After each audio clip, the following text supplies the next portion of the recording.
Hello students, नमस्कार। बहुत बहुत स्वागत है आप सभी का एमएलटी एजुकेशन पॉइंट पर। और आज की जो क्लास है वो होने जा रही है हमारी इलास्टिक फाइबर्स और फैट स्टेनिंग के बारे में। देखिए, इससे पहले हम जो है हमारे कोलेजन फाइबर्स को हम डिटेक्ट कर चुके हैं, कनेक्टिव टिश्यू के स्टेन पढ़ रहे हैं। तो कनेक्टिव टिश्यू के अंदर दो टाइप के फाइबर्स होते हैं, एक होता है आपका कोलेजन फाइबर्स, एक होता है आपका इलास्टिक फाइबर्स। तो कोलेजन फाइबर्स के लिए अपनों ने von Jason iron haematoxylin staining का मेथड के बेस पे उसका डिटेक्शन किया था, और वही उसकी स्पेशल स्टेन होती है। वैसे यहाँ पे वर्कहॉप्स स्टेनिंग आएगी अपने इलास्टिक फाइबर्स के बारे में। जब भी हम इन्वेस्टिगेशंस करते हैं या इलास्टिक फाइबर्स को जब भी डिटेक्ट करना होता है टिश्यू सेक्शन के अंदर, तो उसकी जो स्पेशल स्टेन होती है वो होती है आपकी वर्कहॉप्स स्टेनिंग। इसके साथ ही आपका जो फैट स्टेनिंग के बारे में हम यहाँ डिस्कस करेंगे। कोई भी लिपिड कंपाउंड होता है, जैसे कोलेस्ट्रॉल हो गया, फॉस्फोलिपिड्स हो गया, तो उन सब के अंदर क्या होता है, फैट होता है। वो सब फैट के ही टाइप्स होते हैं, और फैट जो होता है आपका हाइड्रोफोबिक नेचर का होता है, मतलब वो वाटर के साथ डिजोल्व नहीं हो पाता है, मिक्सअप नहीं हो पाता है। तो उस प्रकार के कंटेंट को अपन बोलते हैं फैट। तो फैट को स्टेन करने के लिए दो प्रकार की स्टेनिंग यूज होती है, जो कि हम इस क्लास के अंदर डिस्कस करेंगे डिटेल वाइज। तो शुरुआत करते हैं अपनी क्लास की। देखिए, सबसे पहले अपन देखेंगे इलास्टिक फाइबर्स। इलास्टिक फाइबर्स जो होते हैं, इलास्टिक फाइबर्स इलास्टिक फाइबर्स का जो मेन काम होता है वो होता है इलास्टिसिटी को मेंटेन करना, इलास्टिसिटी। अब इलास्टिसिटी की वजह से ही हमारा ब्लड जो है अच्छी तरीके से सप्लाई हो पाता है। कोई भी मसल्स होती है तो मसल्स के अंदर भी हमारे कनेक्टिव टिश्यू फाइबर जो होते हैं वो प्रेजेंट होते हैं, और उनके अंदर भी आपके इलास्टिक फाइबर जो होते हैं वो प्रेजेंट होते हैं। अब इलास्टिक फाइबर्स का जो मेन काम होता है वो कॉन्ट्रेक्शन करना, रिलैक्सेशन करना, या फिर जो ब्लड सप्लाई हो रहा है पूरी तरीके से सर्कुलेशन के अंदर भी हमारे इलास्टिक फाइबर जो होते हैं वो काफी इंपॉर्टेंट रोल प्ले करते हैं। इसके साथ ही बहुत सारे ऑर्गन्स होते हैं, जैसे लीवर हो गया, हार्ट हो गया, किडनी हो गया। तो उनके अंदर जहाँ जहाँ कनेक्टिव टिश्यूज प्रेजेंट होता है वहां पे भी इलास्टिक फाइबर्स जो होते हैं वो प्रेजेंट होते हैं। तो इलास्टिक फाइबर्स किसी भी प्रकार का जो ब्लड डिसऑर्डर्स हो जाता है, जैसे कोई भी ब्लड डिसऑर्डर हो गया पेशेंट को, ब्लड डिसऑर्डर्स के अंदर इलास्टिक फाइबर जो होते हैं वो दिखाई देते हैं हमें। जैसे कि कोई भी ऑर्गन भी हो गया, जैसे कि लंग्स हो गया है, लंग्स, लीवर, किडनी, तो इनके अंदर भी अगर किसी प्रकार का पैथोलॉजिकल डिसऑर्डर्स होता है या हिस्टोपैथोलॉजिकल चेंजेस आते हैं, तो इस प्रकार की कंडीशंस में भी हमें जो इलास्टिक फाइबर्स जो होते हैं वो देखने को मिलते हैं। किसी भी प्रकार का पैथोलॉजिकल चेंजेस हुआ है, हिस्टोपैथोलॉजी के बेस पे हम देखते हैं, तो ऐसी कंडीशंस में इलास्टिक फाइबर्स उस स्टेन के अंदर हमें देखने को मिलते हैं, उस टिश्यूज के अंदर देखने को मिलते हैं। तो इलास्टिक फाइबर्स की जो स्पेशल स्टेन होती है वो होती है आपकी वर्होफ्स स्टेनिंग। यहाँ पे वर्होफ्स स्टेनिंग आएगी, वर्होफ्स स्टेनिंग। इस वर्होप्स स्टेनिंग को स्पेशल स्टेनिंग बोला जाता है। कनेक्टिव टिश्यूज के लिए अपन लगाते हैं। कनेक्टिव टिश्यू के अंदर जब भी हमें इलास्टिक फाइबर्स को डिटेक्ट करना है तो ये इसकी स्पेशल स्टेनिंग होती है, वर्होप्स स्टेनिंग। वर्होप्स से एक साइंटिस्ट थे, उन्होंने इस स्टेनिंग का डिस्कवरेशंस किया था, आविष्कार किया था। इसी वजह से इस स्टेन को वर्होप्स स्टेनिंग के नाम से जाना जाता है। और इससे पहले जब हमने कोलेजन स्टेनिंग देखा था तो वहां पे आया था आपका वॉन जीसन सॉल्यूशंस आया था एक, वॉन जीसन सॉल्यूशंस। तो वॉन वॉन जीसन रिएजेंट जो था हमारा, वो वॉन जीसन रिएजेंट भी आपका इस स्टेनिंग के अंदर यूज होगा। वॉन जीसन रिएजेंट भी यूज होता है, लेकिन ये एज अ काउंटर स्टेन काम करता है, काउंटर स्टेन। तो काउंटर स्टेन के बेस पे हम वॉन जिसन सॉल्यूशन का यूज करते हैं, यहाँ पे इस रिएजेंट का यूज किया जाता है। इसका मेन काम क्या होता है काउंटर स्टेन का? काउंटर स्टेन कोई भी होती है, जैसे कोई भी counter stain as a reagent अपन यूज कर रहे हैं, काउंटर स्टेन का अगर वो काम कर रहा है तो उसका जो मेन काम यही रहता है कि जो मेन स्टेन है, यानी कि जो स्पेशल स्टेन है किसी भी प्रकार की टिश्यू सेक्शन की, जैसे यहाँ पे हमारा इलास्टिक फाइबर्स को हमें डिटेक्ट करना है तो उसकी स्पेशल स्टेन हो जाएगी वर्होप्स स्टेनिंग। अब इसके साथ ही एक काउंटर स्टेन भी यूज हो रही है ये। तो काउंटर स्टेन का मेन टारगेट जो रहता है वो यही होता है, इसका मेन एम यही होता है कि जो स्पेशल स्टेन है और टिश्यूज है उन दोनों के बीच में अच्छी तरीके से कॉन्ट्रास्ट को ये विजिबल करवाती है, कॉन्ट्रास्ट को मेंटेन करने का काम करती है, कॉन्ट्रास्ट। तो कॉन्ट्रास्ट को मेंटेन करने का काम आपकी स्पेशल स्टेन करती है।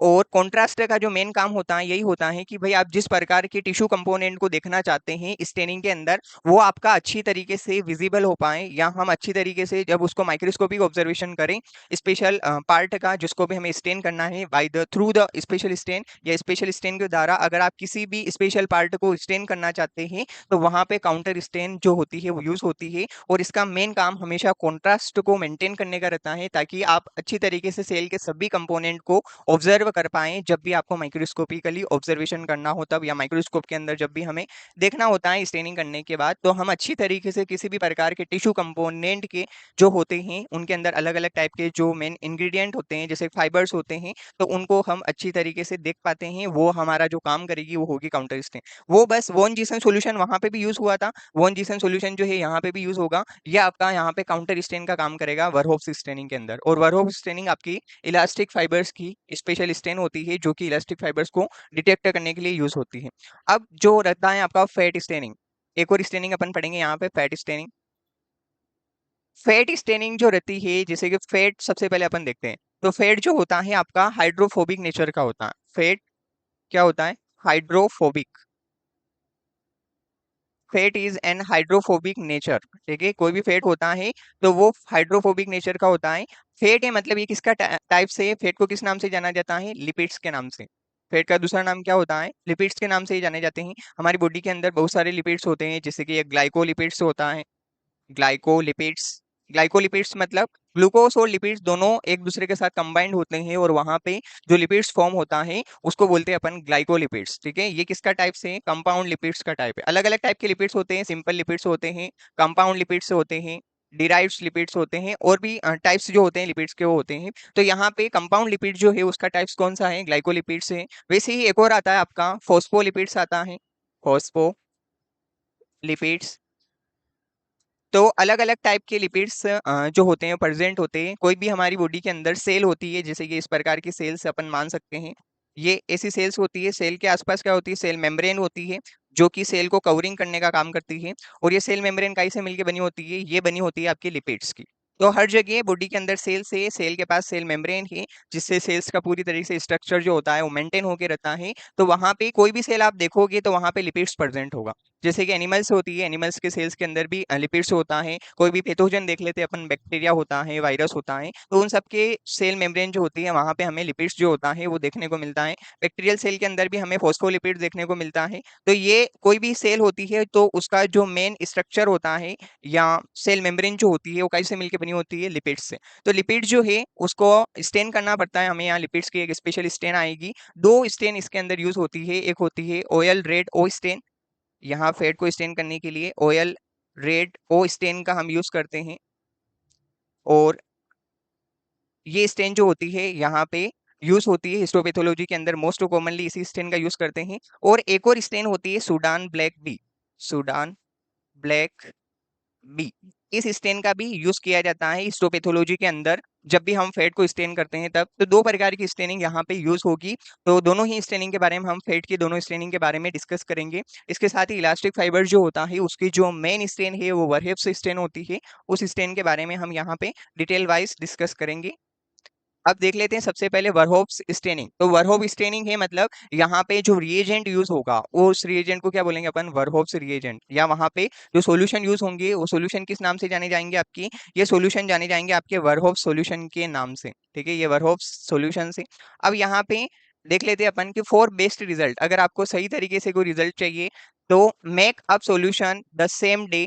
आपको उसी दिन सॉल्यूशन को तैयार करना है। जब भी आप स्टेनिंग करते हैं उसी दिन हमें सॉल्यूशन को तैयार करना है। They are to be used, जिस समय आपको इसकी जरूरत हो, यूज करना हो, जब भी आप स्टेनिंग लगा रहे होते हैं तो उसी टाइम पे हमें सॉल्यूशन को बनाना रहता है इस स्टेनिंग के अंदर। Freshly prepared solution stronger staining result. ठीक है, ये आपके फ्रेशली प्रिपेयर्ड सॉल्यूशन जो होते हैं ये क्या काम करते हैं? अच्छी तरीके से आपको स्टेनिंग रिजल्ट देने का काम करते हैं। ये गिव स्ट्रोंगर स्टेनिंग रिजल्ट आएगा यहाँ पे। अच्छी तरीके से हम स्टेनिंग करते हैं, यानी कि हमारा प्रोसीजर जो होता है स्टेनिंग का वो हम कंप्लीट करते हैं। और उसके बाद जब हम ऑब्जर्वेशन करते हैं माइक्रोस्कोप के अंदर तो यहाँ पे ये स्टेन जो होती है एक्यूरेट रिजल्ट देती है, और बिल्कुल रिलायबल रिजल्ट हमें यहाँ देखने को मिलता है। तो एक्यूरेट डायग्नोसिस करना होता है जब भी पेशेंट को इलास्टिक फाइबर्स की स्टेनिंग करते हैं, तब हमें तुरंत सोल्यूशन को बनाना रहता है। जिस दिन आपको स्टेनिंग करना है उसी दिन हमें सोल्यूशन बना के रखने पड़ते हैं, उसी दिन सोल्यूशन तैयार करने पड़ते हैं। स्टोरेज में अपन इन सोल्यूशन को नहीं रखते, स्टॉक सोल्यूशन यहाँ पे नहीं किया जाता है। डायरेक्टली प्रिपेयर्ड स्टेनिंग सॉल्यूशन यहाँ पे यूज करते हैं हम। फ्रेश सॉल्यूशन का यहाँ पे यूज किया जाता है। अब देखो इसके अंदर तीन प्रकार के सॉल्यूशन यूज होंगे वर्होव सॉल्यूशन के अंदर।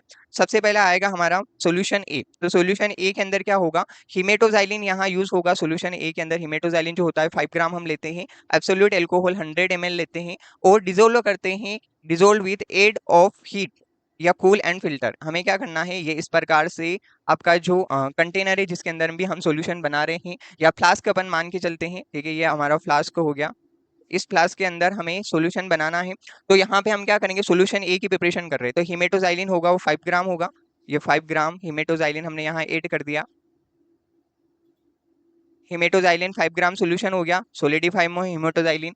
अब हम 100 ml एब्सोल्यूट एल्कोहल को यूज करेंगे, यानी कि 100% एल्कोहल को क्या बोला जाता है, एब्सोल्यूट एल्कोहल। तो एब्सोल्यूट एल्कोहल जो है आपको कितना लेना है, 100 ml।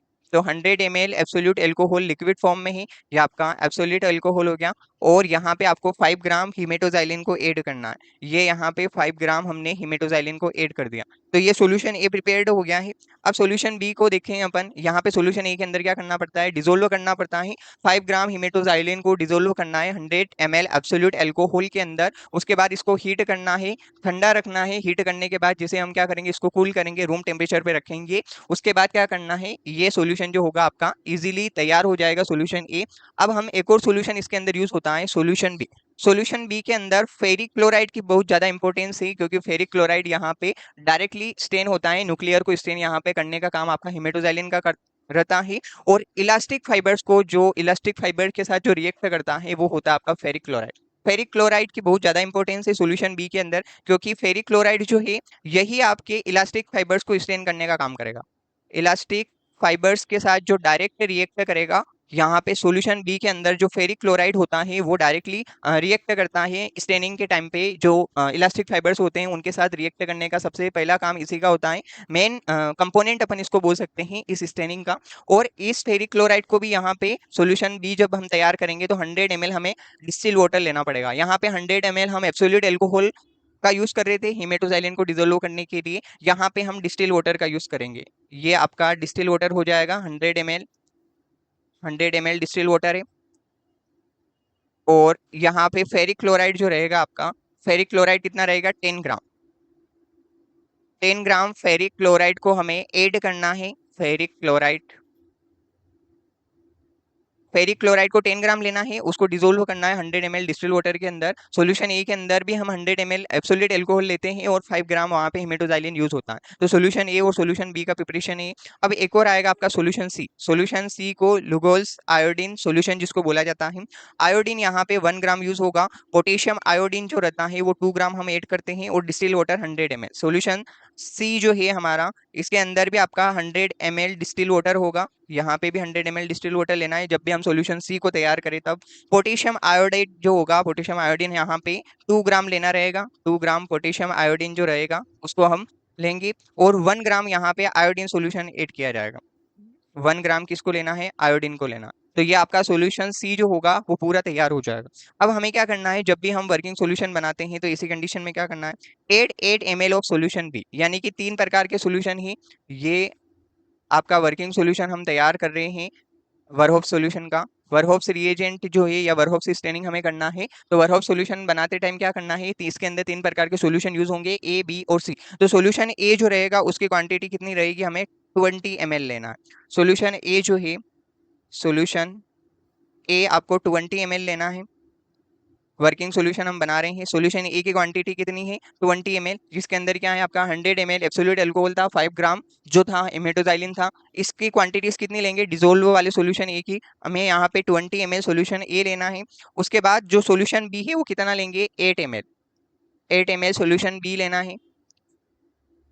सॉल्यूशन बी कौन सा हो गया, ये आपका फेरिक क्लोराइड सॉल्यूशन जो है वो सॉल्यूशन बी है, जिसके अंदर हमने फेरिक क्लोराइड को 10 ग्राम क्वांटिटीज के अंदर 100 ml डिस्टिल वाटर के अंदर इसको डिसोल्व कर रखा है। सॉल्यूशन बी जो है आपका, उसके क्वांटिटीज हमें 8 ml लेना है। और यहाँ पे एक और सॉल्यूशन जो है आपका सॉल्यूशन सी, यानी कि सॉल्यूशन बी और सॉल्यूशन सी दोनों की क्वांटिटीज 8 ml लेना है। सॉल्यूशन ए जो है आपका 20 ml लेना है। 8 ml हमें किसको लेना है, सॉल्यूशन सी को।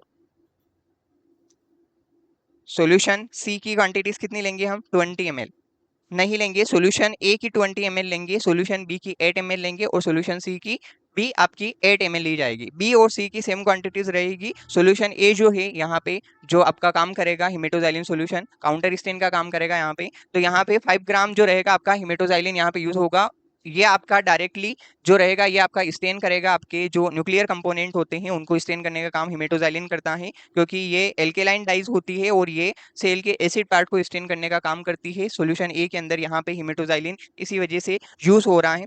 अब देखो यहाँ पे follow the sequence as given ferric chloride, ठीक है। फेरिक क्लोराइड जो रहेगा आपका यहाँ पे यूज किया जाएगा, 2% फेरिक क्लोराइड सोल्यूशन का हम यूज करेंगे। तो प्रोसीजर देख लेते हैं। प्रोसीजर के अंदर क्या करना रहता है हमें, सबसे पहले हम डीपैराफिनाइजेशन करते हैं। कोई भी स्टेनिंग होती है तो उसकी सिंपल सी स्टेप होती है कि किसी भी स्टेन के अंदर सबसे पहले डीपैराफिनाइजेशन किया जाता है। डीपैराफिनाइजेशन डीपैराफिनाइजेशन करने के बाद वहां पे हम रीहाइड्रेशन करते हैं कि स्मीयर जो है आपका पूरी तरीके से ड्राई हो जाता है। डीपैराफिनाइजेशन की प्रोसेस के अंदर पैराफिनेक्स वहां से रिमूव हो जाता है। फिर हमें क्या करना पड़ता है, रीहाइड्रेशन करना पड़ता है। वापस से हमें हाइड्रोजन आयंस को वहां पे ऐड करना पड़ता है ताकि हम जो स्टेनिंग करें तो वो आपका स्टेनिंग सही तरीके से परफॉर्म हो पाए। जैसे ही डीपैराफिनाइजेशन होगा फिर रीहाइड्रेशन होगा। जैसे रीहाइड्रेशन कंप्लीट हुआ तो उसके बाद जो आएगा आपका स्टेनिंग आएगा। डीपैराफिनाइजेशन कंप्लीट हो गया, रिहाइड्रेशन कंप्लीट हो गया है, उसके बाद अगली स्टेप आपकी स्टेनिंग की आएगी। यहाँ पे स्टेनिंग के अंदर हम क्या करेंगे, स्टेनिंग के अंदर यहाँ पे stain with freshly made Verhoeff solution. अभी जो तुरंत आपने बनाया है, जब भी स्टेनिंग कर रहे हैं उससे पहले ही सॉल्यूशन बनाया जाता है। सॉल्यूशन ए बी सी तीनों को मिक्सअप करके आपका वर्होफ सॉल्यूशन कंप्लीट होगा। उस वर्होफ सॉल्यूशन के अंदर हमें कितने टाइम तक रखना है, 15 to 45 मिनट्स, 15 से 45 मिनट तक हम इस वर्किंग सॉल्यूशन के अंदर हम इसको स्टेन करेंगे। वर्होफ सॉल्यूशन जो बनाया हमने वर्किंग सॉल्यूशन, जिसके अंदर 20 ml सॉल्यूशन ए है, 8 ml सॉल्यूशन बी है और सॉल्यूशन सी जो है वो भी आपका 8 ml है। तो तीनों को हमने अच्छी तरीके से मिक्सअप कर रखा है। उसके अंदर हमें स्लाइड को 15 से 45 मिनट तक रखना है, यानी कि यहाँ पे हमारा टिश्यू सेक्शन जो होगा वर्होफ सॉल्यूशन से अच्छे तरीके से आपका स्टेन हो जाएगा। जैसे ही स्टेनिंग कंप्लीट होगा तो फिर हम वॉश करेंगे, वॉश विद डिस्टिल वाटर, यानी कि डीआयोनाइज्ड वाटर के साथ हमें अच्छी तरीके से इसको वॉश करना है ताकि एक्सेसिव रिएजेंट अगर आपके सॉल्यूशन के ऊपर एब्जॉर्ब हुए तो वो पूरी तरीके से वॉश हो पाए। फिर हम डिफरेंशिएट करेंगे, differentiate the stain in 2% ferric chloride. इसके अंदर हम क्या करेंगे, फेरिक क्लोराइड सॉल्यूशन जो है ये आपका कंटेनर है, जार है, कोपलिन जार जिसको हम बोल सकते हैं। यहाँ पे हमने 2% फेरिक क्लोराइड सॉल्यूशन बना के ऐड कर रखा है, ये 2% फेरिक क्लोराइड सॉल्यूशन। इसके अंदर हमें क्या करना है, स्लाइड को डीप करना है फिर बाहर निकालना है, स्लाइड को डीप करना है 1 टाइम फिर बाहर निकालना है। एटलीस्ट हम 2 बार इस प्रोसेस को करेंगे। एक बार स्लाइड को डीप किया जाएगा फिर उसको बाहर निकाला जाएगा, फिर स्लाइड को डीप करेंगे फिर बाहर निकालेंगे। 2 टाइम चेंजेस के लिए हम यहाँ पे फेरिक क्लोराइड सॉल्यूशन के अंदर रखेंगे डिफरेंशिएट करने के लिए। फिर क्या किया जाएगा, differentiate with 2% ferric chloride with agitations only a few minutes. सिर्फ ज्यादा लंबे समय तक नहीं रखना है। आपने डीप किया एटलीस्ट 30 सेकेंड, फिर बाहर निकालना है, फिर डीप करना है 30 सेकेंड के लिए, फिर बाहर निकालना है। तो एटलीस्ट 1 to 2 मिनट के अंदर आपकी ये प्रोसेस जो है कंप्लीट हो जानी चाहिए डिफरेंशिएशन की। फेरिक क्लोराइड के साथ डिफरेंशिएट करेंगे हम वॉश करने के बाद। फिर आएगा वॉश विथ वाटर, वापस से हमें वॉश करना है and then in alcohol for approximately 5 minute. ठीक है, एल्कोहल क्या काम करेगा यहाँ पे, एल्कोहल डिहाइड्रेशन करने का काम करेगा। जैसे हमने फेरिक क्लोराइड के अंदर रखा है, फेरिक क्लोराइड स्टेनिंग करने का काम कर रहा है। जहाँ पे हमारा सॉल्यूशन बी जो था उसके अंदर भी आपका यहाँ पे फेरिक क्लोराइड सॉल्यूशन यूज किया था, वैसे आपका 2% फेरिक क्लोराइड सॉल्यूशन बनाना है। उसके अंदर भी आपको रखना है स्लाइड को कितने टाइम तक, एटलीस्ट 2 टाइम चेंजेस के लिए हम यहाँ पे रखेंगे। उसके बाद हम क्या करेंगे, जिसे हमने फेरिक क्लोराइड के अंदर रखा है उसके बाद वापस से हमें वॉश करना पड़ेगा, wash with water, water solution के साथ हम वॉश करेंगे। या तो आप एब्सोल्यूट जो रहेगा आपका 100% डिस्टिल वाटर का आप यूज कर सकते हैं, या फिर wash with running tape water से भी आप इसको वॉश कर सकते हैं। इसके बाद हमें क्या करना है, अप्रोक्सीमेटली 5 मिनट तक हमें इसको आयोडीन कलरेशन दिखाई देगा जब भी हम यहाँ पे स्टेनिंग करेंगे। वॉश करने के बाद क्या होगा, 5 मिनट तक हमें वॉश विथ एब्सोल्यूट एल्कोहल तक के हमें वॉश करना है। फिर क्या करेंगे, अप्रोक्सी 5 मिनट के लिए हम वॉश करेंगे, एल्कोहल सॉल्यूशन के अंदर रखेंगे वॉश करने के बाद, to remove the iodine colouration of the background. अगर आप फेरिक क्लोराइड के साथ स्टेन करेंगे तो ऐसी कंडीशंस में क्या होगा, यहाँ पे जो कलरेशन जो होता है वो हमें दिखाई देता है, आयोडीन सॉल्यूशन जो होता है वहां पे प्रेजेंट होता है, तो बैकग्राउंड जो होगा आपका अलग टाइप के कलर्स का यहाँ पे अपीयर्स होगा। उस बैकग्राउंड को रिमूव करने के लिए हम यहाँ पे 5 मिनट तक रखेंगे एब्सोल्यूट एल्कोहल सॉल्यूशन के अंदर। फिर आएगा आपका वॉश इन वाटर, वापस से हमें वॉश करना है और काउंटर स्टेन के लिए हम किसका यूज करेंगे, वॉन जीसन सॉल्यूशन का। यहाँ पे वॉन जीसन काउंटर स्टेन का काम कर रहा है। जैसे ही आपका फेरिक क्लोराइड के साथ ऐड कर देते हैं हम, उसके बाद फिर हमें क्या करना है, वॉश करना है, वॉश करने के बाद फिर डिहाइड्रेट करना है, जिसके लिए हम एल्कोहल के अंदर रखेंगे 5 मिनट तक, ताकि आपका एक्सेसिव डाइज या बैकग्राउंड जो है आपका यहाँ पे क्लियर हो जाए, कलर जो होता है उसका वो पूरी तरीके से चेंज हो जाए। फिर हम क्या करेंगे, वॉश करेंगे, वॉश करेंगे, वॉश करने के लिए फिर वही रनिंग टेप वाटर से वॉश करना है। फिर हमें काउंटर स्टेन का यूज करना है। वॉन जीसन स्टेन जो है हमारी, उस वॉन जीसन स्टेन के अंदर हम कितने टाइम तक रखेंगे, 1 to 2 मिनट तक वॉन जीसन सॉल्यूशन के अंदर रखा जाएगा स्लाइड को। फिर आपको डिहाइड्रेट करना है। डिहाइड्रेशन के लिए अल्कोहल का यूज करेंगे। क्लियर करने के लिए फिर जाइलिन हम यूज करेंगे और माउंट करेंगे सुटेबल माउंटिंग मीडिया के साथ। किसी प्रकार का माउंटिंग मीडिया जो है इस स्टेनिंग के अंदर जो सुटेबल होगा उसके साथ हमें क्या करना है, माउंट करना है। इसके बाद जो है इस प्रकार से आपको रिजल्ट दिखाई देता है कि यहाँ पे जो इलास्टिक फाइबर्स जो होंगे, इलास्टिक फाइबर्स यहाँ पे ब्लैक कलर के आपको अपीयर्स होंगे। ये इस प्रकार से जब भी हम माइक्रोस्कोप के अंदर ऑब्जर्व करते हैं इस स्टेनिंग का, जब भी ऑब्जर्वेशन किया जाता है तो इस प्रकार की अपीयरेंस होती है। ये इलास्टिक फाइबर्स जो रहेंगे आपको यहाँ पे ब्लैक कलर की अपीयरेंस होगी। ये सब इलास्टिक फाइबर्स की वजह से हो रहा है। ये जो कलर दिखाई दे रहा है आपको ब्लैक ब्लैक, ये पूरे सब इलास्टिक फाइबर्स है। इलास्टिक फाइबर्स के बाद न्यूक्लियाई जो रहेंगे आपके ग्रे कलर के होंगे। ये न्यूक्लियाई जो होंगे ये इस प्रकार से ग्रे कलर की अपीयरेंस यहाँ पे न्यूक्लियाई की हमें दिखाई देगी। इसके बाद रहेगा आपका background. Background according to counter stain, जिस प्रकार की भी आप काउंटर स्टेन यूज करेंगे, यहाँ पे वॉन जीसन स्टेनिंग यूज हुई है तो वो बैकग्राउंड जो होता है आपकी, जिस प्रकार के काउंटर स्टेन आप यहाँ यूज करते हैं उस प्रकार से आपका चेंज हो जाता है। तो बैकग्राउंड भी हमें यहाँ पे दिखाई देता है इस प्रकार से। बाकी इलास्टिक फाइबर्स ये रह गए आपके ब्लैक कलर के अपीयरेंस, यहाँ पे इलास्टिक फाइबर्स की होगी। न्यूक्लियाई जो है हिमेटोजाइलिन स्टेनिंग यूज करी थी, वो न्यूक्लियस को स्टेन करती है। तो हिमेटोजाइलिन भी आपका यहाँ पे हिमेटोजाइलिन की वजह से आपके सेल के जो न्यूक्लियर पार्ट है वो भी यहाँ पे ब्लैक कलर के हमें दिखाई देंगी। तो इस प्रकार की स्टेनिंग जो होती है उसका रिजल्ट है इलास्टिक फाइबर्स की स्टेनिंग के अंदर हमें जब भी माइक्रोस्कोप में देखना होता है तो इस प्रकार की अपीयरेंस हमें दिखाई देती है अलग अलग टाइप के लेंस के अंदर जब हम देखते हैं तब। फिर अगली स्टेनिंग आएगी आपकी फैट स्टेनिंग। फैट स्टेनिंग के अंदर ऑयल रेड ओ स्टेन जो है उसको बारे में हम यहाँ पे डिस्कस करेंगे। देखिए फैट स्टेनिंग जो रहेगी, फैट स्टेनिंग के अंदर यहाँ पे ऑयल रेड ओ स्टेन हम देख रहे हैं। ये पूरा ऑयल रेड ओ स्टेन का प्रोसीजर है। ऑयल रेड ओ रिएजेंट यहाँ पे यूज होता है। ऑयल रेड ओ रिएजेंट यहाँ पे यूज होता है। इथाइल एल्कोहल सॉल्यूशन का भी हम यहाँ पे यूज करते हैं। इथाइल एल्कोहल, ये मेन रिएजेंट होते हैं, यहाँ पे यूज होता है इथाइल एल्कोहल। तो इन दोनों ही सॉल्यूशन का हम यहाँ पे यूज करेंगे। दोनों ही रिएजेंट यहाँ पे इस स्टेनिंग के अंदर यूज होंगे। ज्यादा रिएजेंट नहीं है ऑयल रेड और स्टेन की। ऑयल और रेड स्टेन का जो मेन काम होता है वो आपको फैट मॉलिक्यूल्स को स्टेन करने का काम करता है। फैट मॉलिक्यूल जो होता है उसको स्टेन करने का काम ये करेंगे। और इसके अंदर जब भी हम स्टेनिंग करते हैं ना, जब भी हम फैट की स्टेनिंग करते हैं तो फैट जो होता है आपका वाटर के अंदर जो रहता है इनसोल्यूबल होता है। वाटर के अंदर आपका फैट इनसोल्यूबल होता है। लेकिन यहाँ पे जो रहेगा आपका एल्कोहल सॉल्यूशन जो रहेगा, एल्कोहल के अंदर आपका फैट जो होता है वो सोल्यूबल हो जाता है। तो एल्कोहल सॉल्यूशन को हम यहाँ पे नहीं यूज करेंगे, यहाँ पे एक्वस सॉल्यूशन यूज किया जाएगा। एक्वस सॉल्यूशन जो होता है वो आपका यूज किया जाएगा। जैसे आइसोप्रोपाइनाइल अल्कोहल सॉल्यूशन आएगा उसको हम यहाँ पे यूज करेंगे। बाकी इसको oil red O stand reagent जो रहेगा आपका ये मेन रिएजेंट है। इसके साथ ही यहाँ पे हम पूरा प्रोसीजर देख लेते हैं। Rinse frozen section in water. Frozen section हम बनाते हैं तो वहाँ पे माइक्रोटोम जब हमने पढ़ा था तो वहाँ पे एक टाइप का माइक्रोटोम आया था आपका, क्रायोस्टेट माइक्रोटोम आया था जो फ्रोजन सेक्शन के लिए यूज होता है। एक फ्रीजिंग माइक्रोटोम होता है, फ्रीजिंग माइक्रोटोम, उसका भी हम यूज करते हैं। तो यहाँ पे जब भी हमें फैट मॉलिक्यूल्स को स्टेन करना है तो क्रायोस्टेट माइक्रोटोम का हम यूज करेंगे टिश्यू सेक्शन की कटिंग करने के लिए। और फ्रीजिंग माइक्रोटोम जो होता है उसका भी हम यहाँ पे यूज करेंगे। तो रिंस करना है फ्रोजन सेक्शन को इन वाटर, वाटर सोल्यूशन के साथ हमें क्या करना है, रिंस करना है अच्छी तरीके से, ताकि वहां पे क्या हो जाए, आपका रिहाइड्रेशन हो जाए। रिहाइड्रेशन की प्रोसेस यहाँ पे कंप्लीट हो जाएगी। वॉश करने के लिए हम हाइड्रोजन आयंस को ऐड कर रहे हैं यहाँ पे। तो रिहाइड्रेशन की प्रोसेस फर्स्ट है। फिर आएगा रिंस इन 60% आइसोप्रोपाइनाइल अल्कोहल। आइसोप्रोपाइनाइल अल्कोहल जो होता है आइसोप्रोपाइल अल्कोहल सॉल्यूशन के अंदर जो 60% आइसोप्रोपाइल सॉल्यूशन यहाँ पे यूज होगा अल्कोहल का, उसके उससे हमें क्या करना है, रिंस करना है, मतलब एक बार हमें वॉश करना है उससे। फिर हमें क्या करना है, stain in oil red O stain. ठीक है, ऑयल रेड और रिएजेंट जो है उस रिएजेंट के अंदर हमें स्लाइड को 10 मिनट तक डिप करके रखना है। फिर वॉश करना है, वॉश ब्रीफली इन 60% isopropyl alcohol. Isopropyl alcohol solution के साथ हमें वॉश करना है हल्का सा ब्रीफली। लिमिटेड टाइमिंग रहेगा यहाँ पे, लंबे समय तक हम यहाँ पे वॉश नहीं करते हैं इसके अंदर। इसके बाद आएगा आपका counter stain in Harris hematoxylin for 1 to 2 minute. Counter stain के लिए यहाँ पे हेरिस हिमेटोजाइलिन सॉल्यूशन का यूज होगा ताकि आपका जो है कॉन्ट्रास्ट अच्छी तरीके से हो पाए। जब जब भी हम स्टेनिंग करें तो हमें ऑब्जर्वेशन सही तरीके से हो पाए। तो हेरिस हिमेटोजाइलिन यहाँ पे as a counter stain work करेगी। फिर आएगा वॉश इन वाटर, वॉश करेंगे हम रनिंग टैप वाटर से।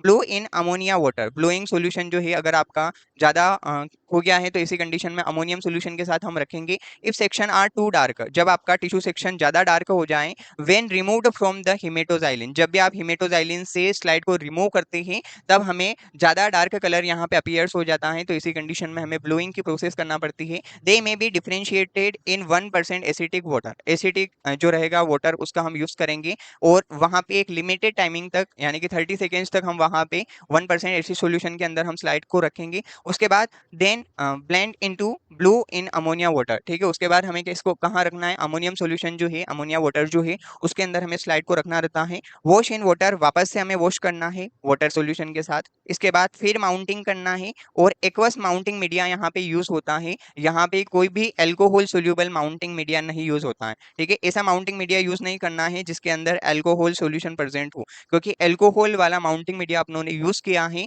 तो हमारा फेट मॉलिक्यूल जो होगा उस एल्कोहल के साथ सोल्यूबल हो जाएगा और इसी कंडीशंस में हम जब भी स्टेनिंग का ऑब्जर्वेशन करेंगे तो हमारा रिजल्ट जो है हमें एक्यूरेट लेवल पे नहीं मिल पाएगा, या हम ऑब्जर्व ही नहीं कर पाएंगे क्योंकि फेट जो होगा पूरा एल्कोहल से सोल्यूबल हो जाएगा, उससे मिक्सअप हो जाएगा। फिर हम वॉश करेंगे तो वो इजीली रिमूव हो जाएगा। तो यहाँ पे ना तो ऐसा कोई सोल्यूशन यूज करना है जिसके अंदर एल्कोहल हो, ना कोई यहाँ पे हमें इस प्रकार का माउंटिंग मीडिया यूज करना है जो एल्कोहल से सोल्यूबल हो, क्योंकि फेट एल्कोहल के साथ सोल्यूबल होता है। इसी वजह से हमें इनसोल्यूबल कंपाउंड यहाँ पे यूज करना है। तो यहाँ पे एक ग्लिसरीन जेली आपका यूज होता है, माउंटिंग मीडिया के अंदर हमने पढ़ा था ग्लिसरीन जेली।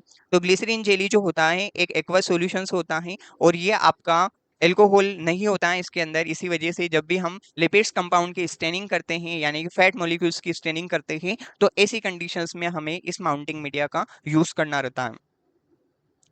फिर आएगा आपका रिजल्ट, जब भी स्टेनिंग की प्रोसेस कंप्लीट हो जाती है तो फेट जो होता है ये आपका इस प्रकार से दिखाई देता है। Oil red O stain use किया है अपनों ने, तो यहाँ पे फेट जो होगा ये पूरी इस प्रकार से रेड कलर में आपको दिखाई देगा। ये रेड रेड अपीयरेंस जो दिख रही है सब फैट मॉलिक्यूल से, क्योंकि ऑयल रेड ओ स्टेन, उस स्टेन के नाम से ही क्लियर हो रहा है कि यहाँ पे रिएजेंट कौन सा यूज हो रहा है, ऑयल रेड ओ रिएजेंट, ठीक है। वो किस प्रकार के कंपोनेंट को स्टेन करेगा, फैट मॉलिक्यूल्स को स्टेन करेगा। जैसा रिएजेंट होगा उसी प्रकार की अपीयरेंस यहाँ पे दिखाई देगी फैट मॉलिक्यूल्स की। तो रेड रिएजेंट था ऑयल रेड ओ, तो यहाँ पे फैट मॉलिक्यूल्स भी आपका रेड कलर में दिखाई देगा हमें, ये इस प्रकार की अपीयरेंस होगी। ये सब फैट मॉलिक्यूल्स ही है। जब भी हम टिश्यू सेक्शन की स्टेनिंग कर रहे हैं तो रेड कलर में जो आपको दिखाई दे रहा है ये सब फैट मॉलिक्यूल्स हैं। तो यहाँ पे फैट जो रहेगा ऑरेंज टू ब्राइट रेड, हल्का सा ऑरेंज दिखाई देगा और उससे ज्यादा ब्राइट कलर दिखाई देगा, पूरी तरीके से रेडिश कलर का हमें यहाँ पे अपीयर्स होगा। फॉस्फोलिपिड जो होंगे, फॉस्फोलिपिड यहाँ पे पिंक कलर के हमें विजिबल्स होंगे, पिंकिश कलर जो होगा, हल्का सा पिंकिश कलर ये फॉस्फोलिपिड्स का दिखाई देता है हमें। उसके बाद न्यूक्लियाई, हिमेटोजाइलिन यहाँ पे न्यूक्लियाई काउंटर स्टेन है, तो न्यूक्लियाई जो होगा आपका ब्लू कलर के दिखाई देंगे। इस प्रकार से न्यूक्लियाई जो होते हैं ब्लूइश कलर की अपीयरेंस होती है। और अदर टिश्यूज, ठीक है, और भी अगर आपके वहाँ पे टिश्यूज प्रेजेंट है जैसे एपिथेलियल टिश्यूज है या कोई कास्ट वगैरह प्रेजेंट है, तो ऐसी कंडीशंस में वो सब अलग अलग कलर के यहाँ पे दिखाई देंगे और उन सब का कलर जो होगा किस प्रकार का होगा, ब्राउन कलर दिखाई देगा, हल्का सा पेल ब्राउन, स्लाइटली ब्राउन कलर की अपीयरेंस हमें होगी। तो इस प्रकार की स्टेन जो होती है आपकी ऑयल रेड ओ स्टेन होती है, फैट मॉलिक्यूल्स को स्टेन करती है। अल्कोहल सॉल्यूशन इसके अंदर यूज नहीं होता है, ना तो रिएजेंट के अंदर यूज होता है और ना ही किसी प्रकार का माउंटिंग मीडिया जो होगा उसके अंदर यूज होगा, बस एक्वस सॉल्यूशन हम यहाँ पे यूज करते हैं। तो एक और स्टेन आती है फेट के लिए जो सूडान ब्लॉक बी स्टेन जिसको हम बोलते हैं Sudan black stain. Sudan black stain इसको बोला जाता है। जनरली हम Sudan black B stain use करते हैं, सूडान ब्लैक बी स्टेन। ये स्टेन भी आपके फेट को स्टेन करने के लिए यूज होती है, सूडान ब्लैक बी स्टेन। इसका भी जो मेन एम होता है वो फेट या लिपिड कंपोनेंट जो होते हैं, लिपिड कंपोनेंट को स्टेन करने का ये काम करती है। इसके अंदर एक रिएजेंट यूज होगा, उस रिएजेंट का नाम होगा आपका सूडान ब्लैक बी। यहाँ पे रिएजेंट जो रहेगा वो होगा आपका सूडान ब्लैक बी। अब Sudan black B reagent use होगा और एक और होगा आपका एक्वस 70% आइसोप्रोपेनॉल या अल्कोहल सॉल्यूशन यहाँ पे यूज होता है। एक्वस सॉल्यूशन यूज किया जाता है, मतलब अल्कोहल एक्वस सॉल्यूशन उसका हम यहाँ पे यूज करते हैं। सूडान ब्लैक बी जो होता है इस रिएजेंट के अंदर हमें यहाँ पे 20 मिनट्स तक हम रखते हैं। जब भी हम स्टेनिंग करते हैं ना, तो 15 से 20 मिनट्स तक आपका इस सूडान ब्लैक बी रिएजेंट के अंदर रखना पड़ता है।